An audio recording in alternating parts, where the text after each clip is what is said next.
For years, President Biden has lied to the American people about the accusations center around Biden's alleged ties to his son's foreign business dealings in Ukraine and China during his time as vice president. The Bidens and their associates created over 20 shell companies, most of which were created when Joe Biden was vice president, and raked in over $20 million. Now, what were the Bidens selling to make all this money? Joe Biden himself. Republicans say they've uncovered an overwhelming amount of evidence showing the president abused his public office for financial gain.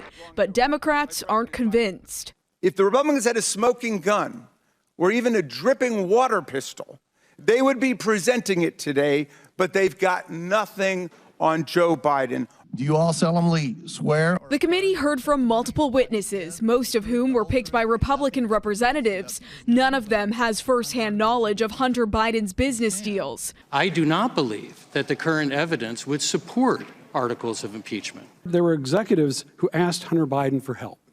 Again, not yet any proof about any kind of complicity of President Biden. The committee will determine if there are sufficient grounds for the full House to consider an impeachment.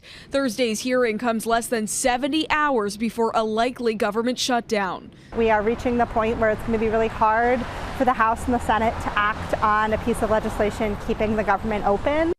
President Biden spent most of the day in Arizona, notably giving a speech on the state of democracy. The White House is calling this a political stunt, slamming the committee for holding impeachment hearings as opposed to putting forth efforts to avert a government shutdown. Donna? All right, Brittany Rosen in Washington, thanks.